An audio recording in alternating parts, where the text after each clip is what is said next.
Hey guys, welcome back to another video. Today I wanted to show off a little Archwing build that I put together for doing goofy things in Archwing. That's actually kind of fun and actually kind of makes Archwing enjoyable for once. So hopefully you guys like it and think it's cool too. Before we get started though, I wanted to mention that I have put a link to a Discord server in the description at the very top. This Discord server is a Discord server I've just made because a few people were requesting that, so I figured why not do it? I'll make a little Discord server, and in there you can go in there and you can see all the newest videos that I post. I'll be pinging everybody in there. Also, I'll be having builds channels and fashion channels and just random tomfoolery. So people can sit there and interact, and you guys can all hang out, and I can interact with you, and we can just build like a nice little community. So if that's something that interests you, please click the link in the description and enjoy the video. So I'm going to preface this by saying this build is extremely goofy and kind of abuses a weird little quirk of the game. So firstly, you have Valkyr here, and the reason why is because her passive works in Archwing. For some reason, it just fully functions as it normally does.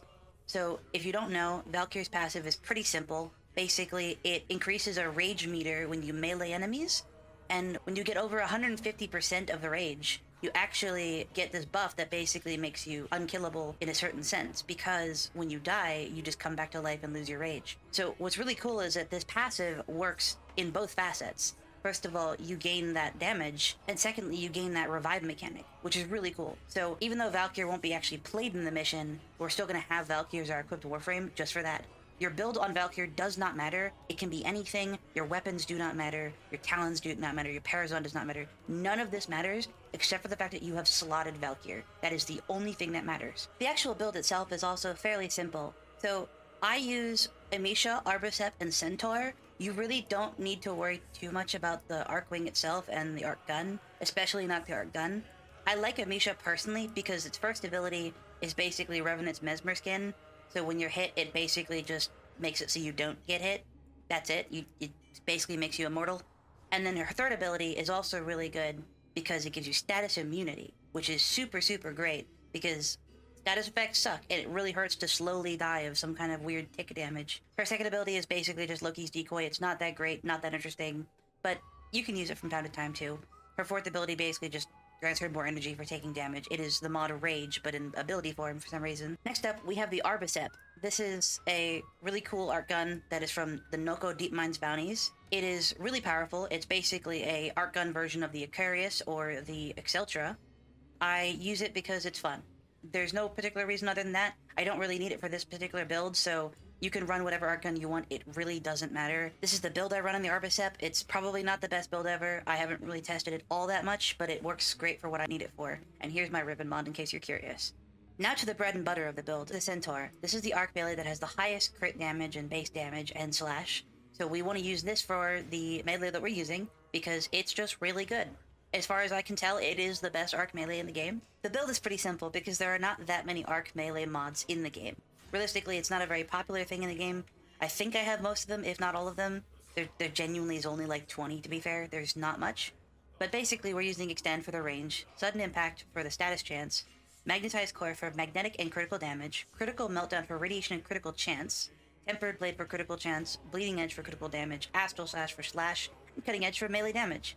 Altogether, you're getting a pretty good array of stats here, and you're getting buffed by 300% by Valkyr's passive, which is pretty good, honestly. So with this build, you should basically be one-shotting everything in the game without any actual issues or anything.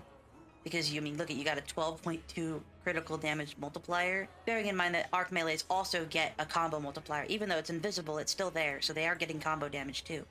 As you can see, I'm in a mobile defense Archwing mission. This one is Silesia on Neptune. As far as I know, this is the highest level Archwing mission on the main star chart. I am in Steel Path, so rest assured this build does work there. As you can see, I'm basically one-shotting everything, except for the fact that, Corpus does have the weird caveat of shield gating, so you have to hit them twice to kill them, which is kind of annoying, but whatever. As far as that goes, though, it's still doing way more damage than their health could ever possibly absorb.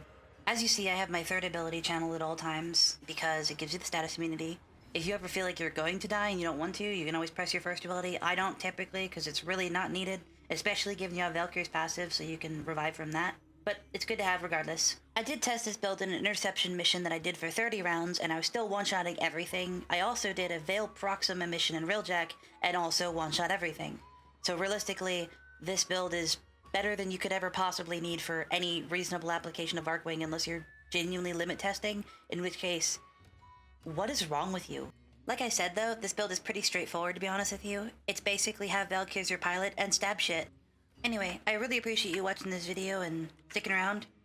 For those of you who have watched my other 2 videos and come back, I really, really, really appreciate you, and I hope to see you guys more and more, and I really hope to see you in my Discord, because I genuinely really want to build a community here, so everyone who's super active, I very, very much appreciate, okay? Anyway, thank you. I'll see you guys next time.